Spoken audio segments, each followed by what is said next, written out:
Hi friends, welcome to our channel Dharani's Utkoor kitchen. అందరూ ఎలా ఉన్నారండి? ఈరోజు నేను మీకు ఒక simple and easy quick recipe చూపించబోతున్నాను. అది ఏంటి అంటే అటుకులతో పాయసం చేయబోతున్నానండి.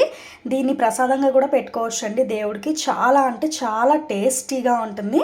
వీటికి కావాల్సిన ఇంగ్రీడియంట్స్ చూసేద్దాము. 1 కప్ ఆఫ్ షుగర్, 1 కప్ అటుకులు అండి. అటుకులు పేపర్ అటుకులు కాదు, ఉప్మా అటుకులు ఉంటాయి కదా, అవి తీసుకోవాలి. Glass of milk, elaichi, 3 table spoons ghee, kaju and కిస్మిస్. షుగర్ టేస్ట్కి తగినంత తీసుకోండి. నేనైతే 1 కప్ తీసుకుంటున్నాను. మేము స్వీట్ ఎక్కువ తింటాం కాబట్టి. ఇక ప్రాసెస్ చూసేద్దాము. ఫస్ట్ బాండీ పెట్టుకోవాలండి. బాండీలో గీ వేసుకోవాలి. మీడియం ఫ్లేమ్లోనే పెట్టుకొని చేసుకోవాలి. గీ హీట్ ఎక్కిందండి. ఇప్పుడు కాజు వేసుకుందాము. డ్రై ఫ్రూట్స్ వేసుకొని వేయించుకుందాము. ఒక బౌల్ తీసుకోండి. ఈ బౌల్లో మిల్క్ కాగబెట్టుకోవాలండి. క్రీమ్ మిల్కే తీసుకోండి. డ్రై ఫ్రూట్స్ వేగే లోపల ఇవి బాయిల్ అయిపోతాయి. మిల్క్ అనేది,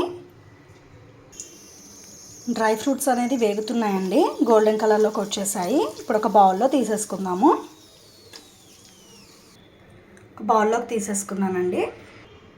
ఇప్పుడు ఇదే నెయ్యిలో అటుకులని వేయించేసుకోవాలండి. సిమ్లో పెట్టుకొని మంచిగా బ్రౌన్ కలర్లోకి వచ్చేంత వరకు వేయించేసుకోవాలి. మీడియం ఫ్లేమ్లో పెట్టుకొని తిప్పుకుంటూ ఉండాలండి. మంచి స్మెల్ కూడా వస్తుంది అటుకులు వేగుతుంటే. ఇది కొంచెం గోల్డెన్ కలర్లో వచ్చేంత వరకు వేయించుకోవాలి.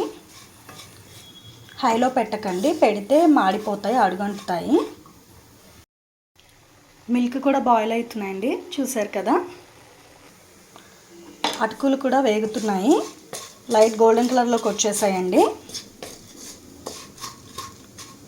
ఇంకా స్టవ్ ఆఫ్ చేసేసుకోవచ్చు. ఇప్పుడు ఈ మిల్క్లో వేయించిన అటుకులు ఉంటాయి కదండి, అవన్నీ వేసుకొని మిక్స్ చేసుకోవాలి. ఈ మిల్క్లో అటుకులు వేసుకున్నానండి, చూసారు కదా. ఇవి కొంచెం బాయిల్ అవ్వాలి. దీంట్లోనే ఇలాచీ వేసుకుందాము. ఇలాచీ వేసుకొని మిక్స్ చేసుకుందాం. బాయిల్ అయిపోయాయండి. అటుకులు కూడా స్మూత్గా అయింది. మరీ పేస్ట్ లాగా కాకూడదండి పాయసానికి. ఇలా ఉడికితే సరిపోతుంది అటుకులు అనేది. ఇప్పుడు దీంట్లో షుగర్ యాడ్ చేసుకుందాము. షుగర్ యాడ్ చేసుకొని కాసేపు మరగనిద్దాము. ఈ షుగర్ అంతా మిల్క్లో మెల్ట్ కావాలండి, మొత్తము కరిగిపోవాలి. కొంచెం సేపు ఉంచితే పాయసం రెడీ అయిపోతుంది. ఇలా లిక్విడ్ లాగా ఉంటేనే బాగుంటుందండి పాయసం, మరీ ముద్ద ముద్దగా కాకుండా. కాసేపు అయితే కన్సిస్టెన్సీ దగ్గర పడిపోతుంది మంచిగా, మరీ అంత దగ్గరగా కూడా ఉండదు. సో ఇలా చేసుకుంటే సరిపోతుంది. ఇది రిఫ్రిజిరేటర్లో పెట్టుకోవచ్చు అండి. 2-3 డేస్ కూడా స్టోర్ ఉంటుంది. చాలా టేస్టీగా ఉంటుంది. మీరు కూడా కంపల్సరీగా ఈ రెసిపీని ట్రై చేయండి. అటుకుల పాయసం రెడీ అయిపోయిందండి, చూసారు కదా. మంచిగా బాయిల్ అయిపోయింది. స్వీట్ అనేది అంతా, షుగర్ అంతా కూడా మెల్ట్ అయిపోయింది. ఇప్పుడు స్టవ్ ఆఫ్ చేసేసుకోవచ్చు. వేడివేడి అటుకుల పాయసం రెడీ అయిపోయిందండి. డ్రై ఫ్రూట్స్తో పైన ఇలా గార్నిష్ చేసుకోవచ్చు. ఈ రెసిపీ మీ అందరికీ నచ్చింది అనుకుంటున్నాను. నచ్చితే లైక్ చేయండి, షేర్ చేయండి, కామెంట్ చేయండి, సబ్స్క్రైబ్ చేయండి. నా వీడియో ఫస్ట్ టైం వాచ్ చేసిన వాళ్ళైతే సబ్స్క్రైబ్ చేసుకోవడం అసలు మర్చిపోకండి. పక్కనే ఒక బెల్ ఐకాన్ ఉంటుంది, దాన్ని క్లిక్ చేయడం అసలు మర్చిపోకండి. దాన్ని క్లిక్ చేస్తే మా న్యూ నోటిఫికేషన్స్ అన్నీ మీకు వచ్చేస్తాయి. Thank you for watching friends.